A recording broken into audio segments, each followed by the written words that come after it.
A hearty shalom to you, Barri Cae Seif here. In this segment, I want to look at a text that for anyone who's interested in Iran, Bible prophecy, this is the real haymaker. And I want to tell the story in a way that you're going to make certain correlations. I'm not directing you to make those correlations or to not to. I'm just telling you that you will. But then after doing that, what I want to do is give you backstory to the story. I think you'll find it interesting. This certainly is interesting. Again, as I'd said, this is the haymaker because in this passage, you have everything. You have the Battle of Armageddon, which even secular people that don't really know the Bible know that relates to some great conflagration at the ragged edge of human history. You have notification that the Battle of Armageddon is spirited along by forces that had amassed on the eastern side of the Euphrates, who then swarm into Israel, and certainly then were located in Iran. You have the Euphrates River, which is a border there. They cross over all of this stuff. What I want to do in chapter 16 in Revelation, here John sees in verse 12, the great river Euphrates. He sees forces amassed on the other side of it, and he sees demonic activity. He says in verse 13, out of this dragon, this demonic figure's mouth, and this false prophet's mouth, come unclean spirits. We're told in 14, these that are unclean in 13 are demonic explicitly in 14. They're going out to the kings of the whole world, we're told, to bring them together to gather for the battle of the Lord of hosts. So this is like the great battle. And we see it originating in Iran. We see demonic forces, if you will, that are bringing the whole world into this. Then in verse 15, we come upon something we don't hear very much of.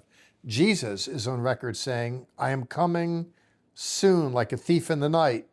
We haven't heard from Jesus for over a dozen chapters, but it's like this fermenting discontent spirited along by forces gathered at the Euphrates. This is the catalytic event here where Jesus weighs in. Look, I'm on my way. And then in verse 15, we pick up again with the war.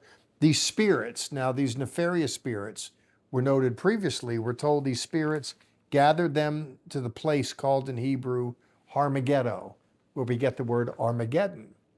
So there are a number of players in this drama, and the Persian factor plays into it just by virtue of the location associated with it. This then has given rise to, even with the advent of this current operation, American operation in Iran, where commanders have been criticized, this is Armageddon. There's some familiarity with the literature. And of course, someone who's a general isn't a pastor, but nevertheless, there's enough familiarity with this literature for people to connect the dots. When I look at the literature, I'm interested in the backstory to it. And by that, I mean there are a variety of sources in Roman literature that tell this same kind of story. And that's the case in part because from the Roman perspective, Parthia on the other side of the Euphrates River was everything wicked and bad. These are the barbarians on steroids. There was no love lost between the Romans and the Parthians. The Romans even believed, by the way, interestingly, it manifests in literature, that the demented King Nero, who had died before the writing of the book of Revelation, there's a belief that he is going to reemerge, a resurrected demonic figure, Nero, who is going to go and lead armies from Parthia in a great battle into Rome. So this sense of trouble brewing there, nefarious, wicked personalities, bringing them for some kind of climactic struggle. That perspective is seen beyond the pale of biblical literature And it's even framed in much the same way here, the same kind of language. Is it just one cosmic coincidence, this seeing these barbarian hordes on the other side of the Euphrates in what would be modern Iran? Actually, from a Roman perspective, the word barbarian itself means non-Greek, no more. It's another group. It's the barbarians who are judged to be uncouth. And you do have this language in Revelation from the edge of civilization. Individuals driven by various forces are going to come and bring about this great conflict. It's worthy of observing. And that's all that I'm doing is observing. I'm disinclined to make statements. You might think me the coward for not wanting to do so. You might say, Jeffrey, it is so obvious that what we're seeing in the world here is what's being described here. You need to get a little more chutzpah and just say it. Well, the way I want to do this and really bring to close my treatment of Iran is just to note that Iran is noted in biblical literature, and that it's not beyond the pale of reason for Bible readers to pay attention to it.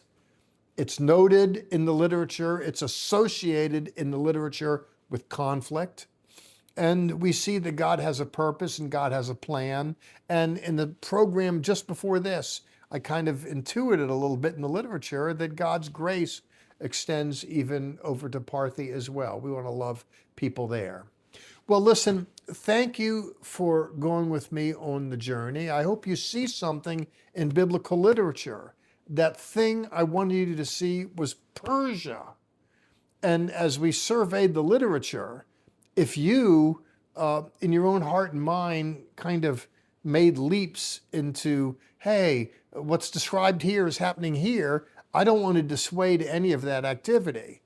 I wanted you to see that God is all powerful, and I wanted you to see Iran in the literature, and I hope you're the better for it, for going with me on this journey. Speaking of which, now I know you're going to be the better. I can only hope you'll be the better for listening to my teaching, but I know you'll be the better for hearing from my wife, who's coming up with me as we bring out this segment. Want to see how the gospel is advancing in Israel? Come on a 10-day charity trip with Sar Shalom Israel.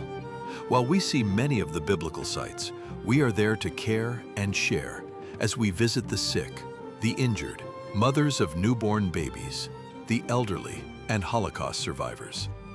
You'll meet IDF soldiers as well as others living in the land of promise. Come with us to serve on a Hesed, a loving kindness trip.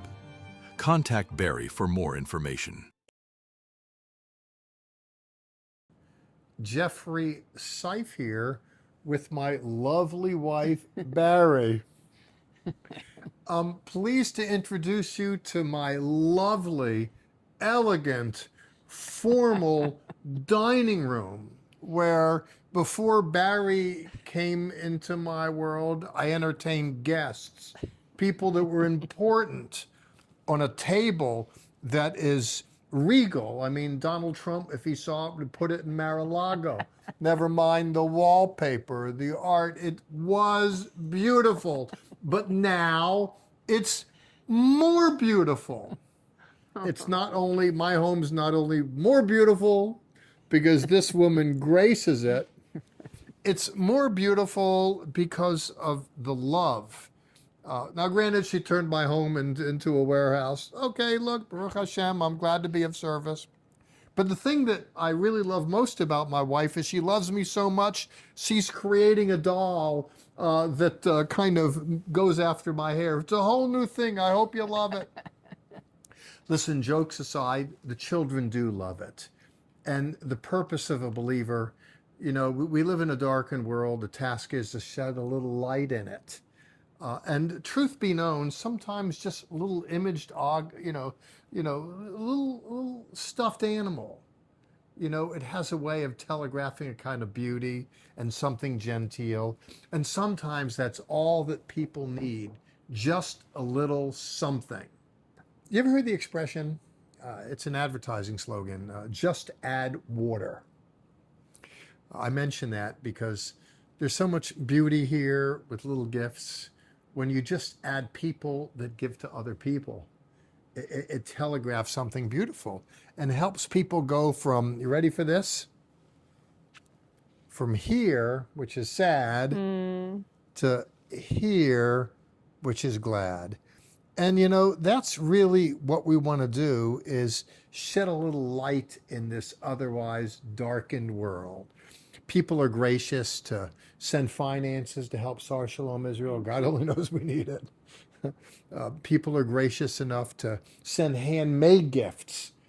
And we prefer those because people know they're handmade when we give them away. There's a little something extra with it all. Honey, last word's yours on love, caring, and sharing, and Sar Shalom Israel. Well, we just want to say thank you so much for the gifts and your labor of love in sending us and sending these things to bless Holocaust survivors with the blankets, stuffed animals for the children in hospitals, items for the soldiers, the Israeli Defense Forces, so many more things for preemie babies, little baby clothes. Thank you. We couldn't do it without you. And we're so grateful that you help us to just leave a footprint of love in Israel. We welcome you to join us. Thank you again. Toda Rabbah. Thank you so much. Shalom. Join us in Sar Shalom Israel.